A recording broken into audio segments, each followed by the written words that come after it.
May 1945. The war in Europe is over, but beneath the Atlantic, a lone German U-boat still prowls on a secret mission.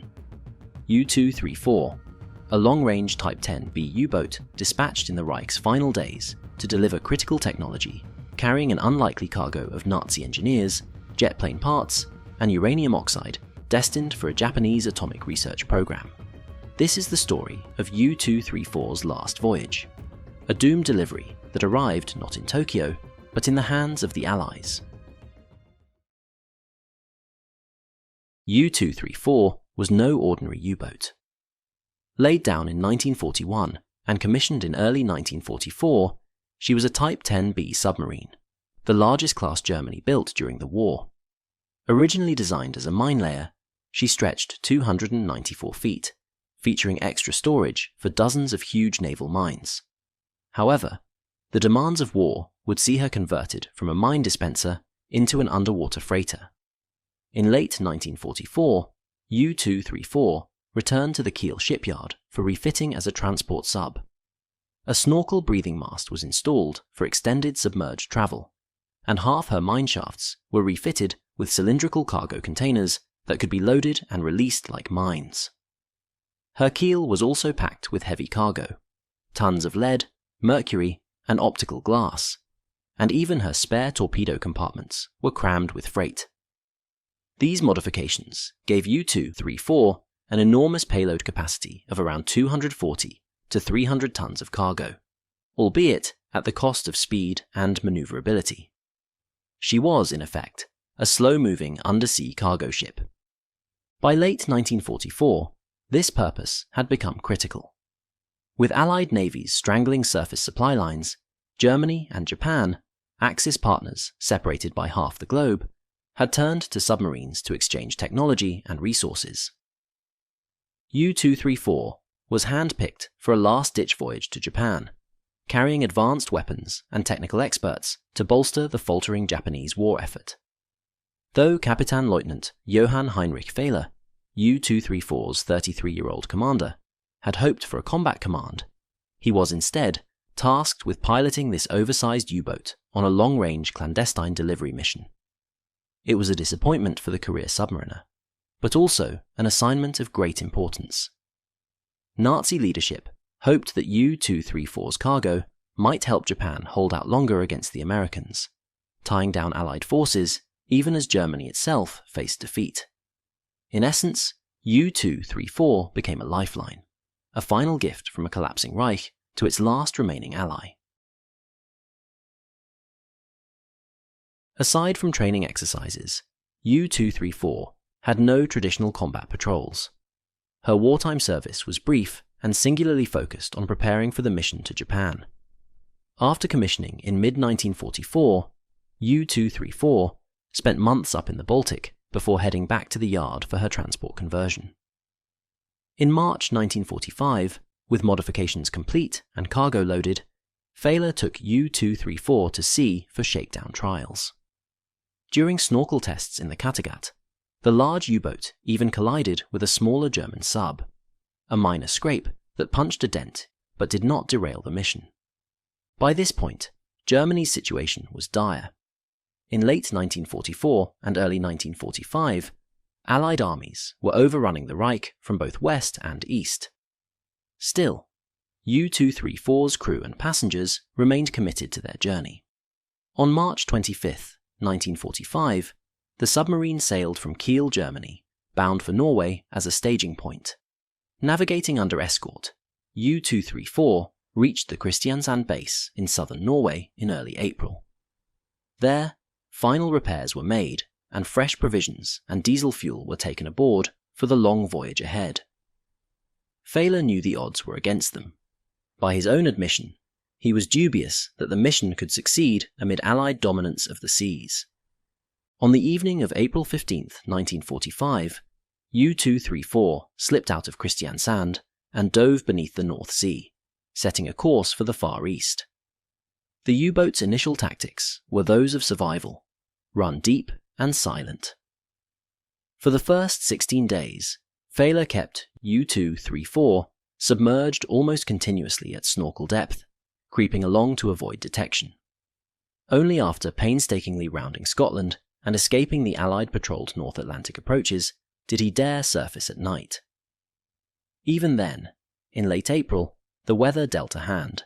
A ferocious Atlantic storm provided natural cover, allowing U-234 to run on the surface for 2 hours each night to recharge batteries. As April turned to May, the U-boat pressed westward, still undetected, and holding to the faint hope of reaching Japanese waters. By early May 1945, world events were rapidly overtaking U-234's voyage. The crew noticed ominous signs. Scheduled German radio transmissions went silent one by one. On May 4th, while running at periscope depth, U-234 caught fragments of broadcasts mentioning Grand Admiral Karl Dönitz assuming leadership after Hitler's death. Fehler was alarmed, but unsure what to believe. On May 10th, as U-234 surfaced to improve reception, the truth arrived. The Reich had surrendered. All U-boats at sea were ordered to surface and give themselves up. For U-234, still roughly in the middle of North America and Europe, it was decision time. Captain Lieutenant Fehler hesitated. Was the message real or an Allied trick? Only after contacting another U-boat, U-873, did he accept that the war in Europe was indeed over. The Japanese officers on board, Lieutenant Commander Hideo Tominaga and Lieutenant Commander Genzo Shoji, now faced an agonizing fate: surrender to an enemy or death with honor. Both chose the latter. Sometime around May 12th, the two men overdosed on luminol and fell into eternal sleep in their bunks. In a solemn ceremony, Fehler ordered their bodies sewn into weighted canvas and sent overboard into the deep Atlantic.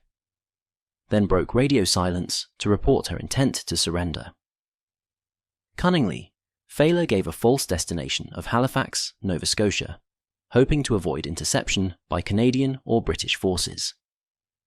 Privately, he steered the U-boat toward the US East Coast, reasoning that surrendering to Americans might mean better treatment and a quicker repatriation for his men. It nearly worked. U-234 headed westward on the surface under white flags, until the US Navy caught on that her course did not match the Halifax claim. On May 14th, 1945, south of the Grand Banks of Newfoundland, the U-boat was intercepted by the American destroyer escort USS Sutton DE-771. With no resistance, U-234 formally surrendered. An American crew clambered aboard, and Captain Lieutenant Fehler handed over his sidearm. The captured sub was escorted toward the Portsmouth Naval Shipyard in New Hampshire, a major U-boat surrender collection point. Along the way, there were brief stops, according to some accounts, at Newfoundland and at Casco Bay, Maine. Finally, on May 19, 1945, U-234 arrived in Portsmouth to much fanfare.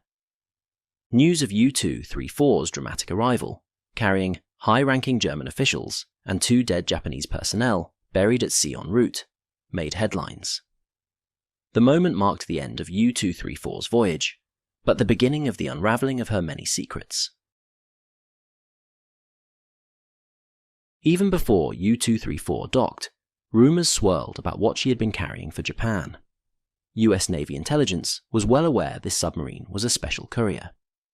To keep prying eyes away, sailors erected tarpaulins around U-234 as they began unloading 300 tons of cargo in secret.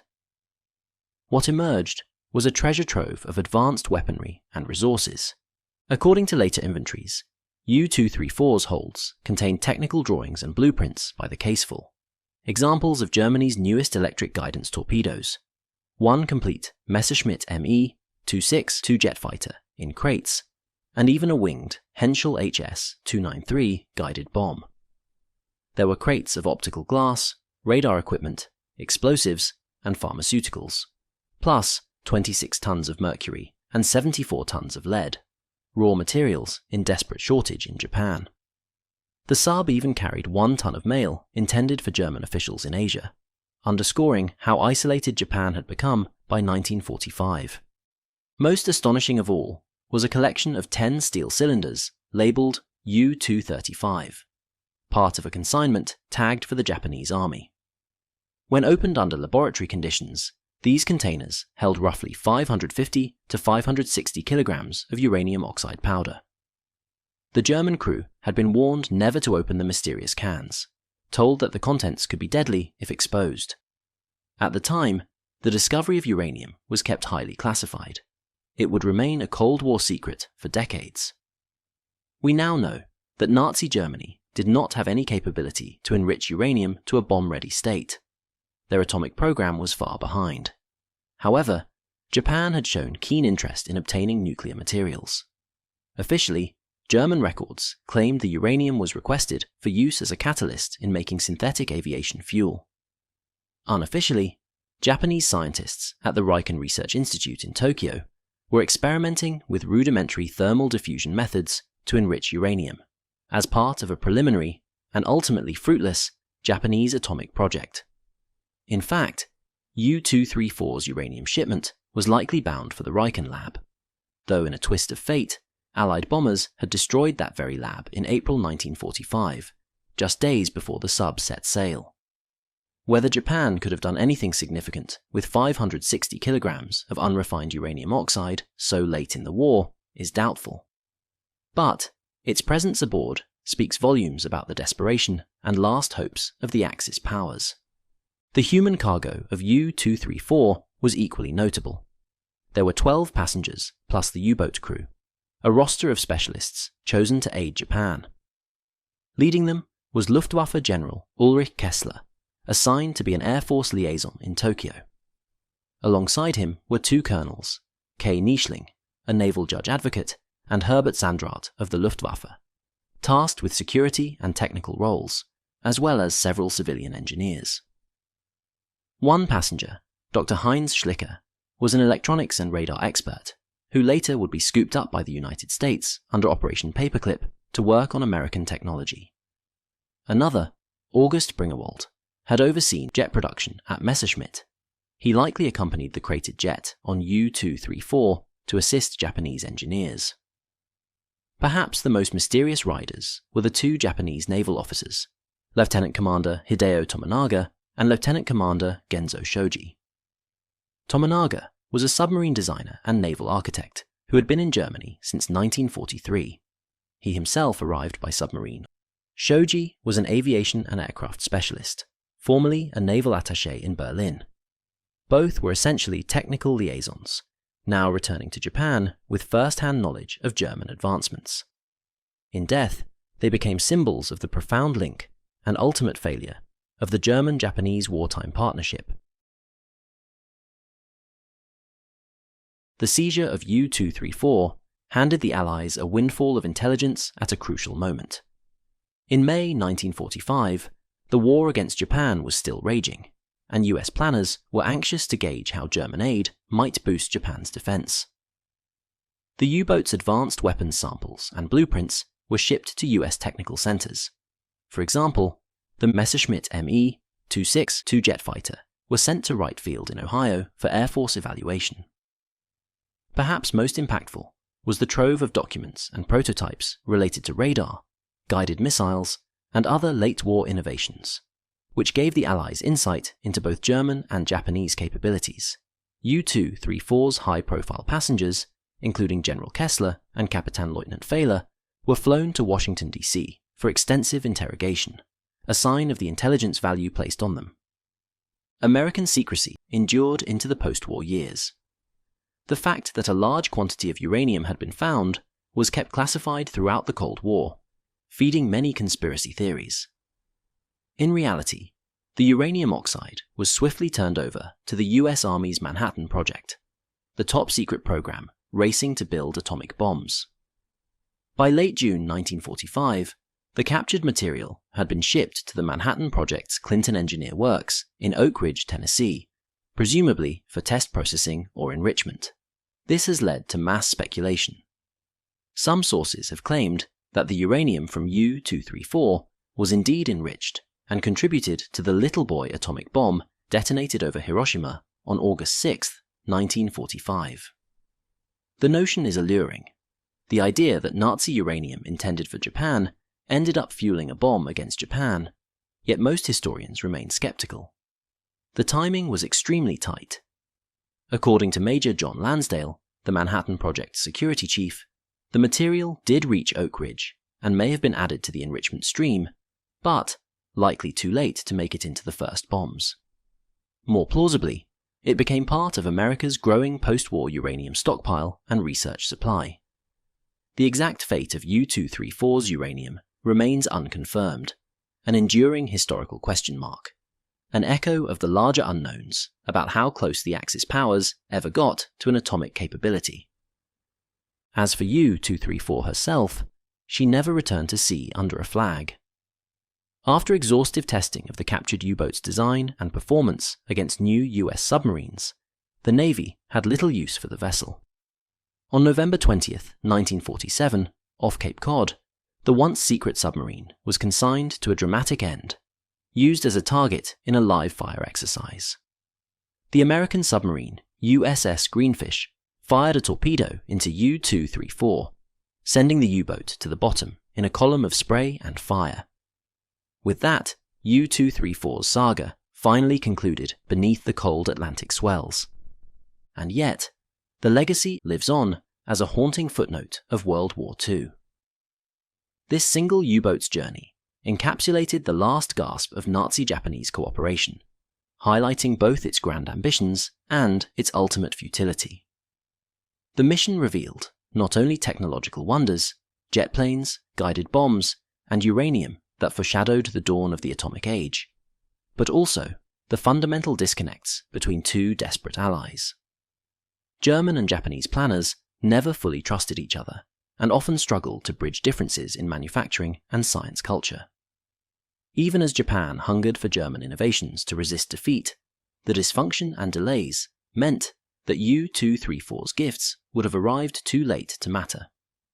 In the end, U-234's voyage achieved the opposite of its intent. Instead of prolonging Axis resistance, it furnished the Allies with invaluable intelligence and possibly a boost, however slight, to the very atomic bomb program that would hasten Japan's surrender.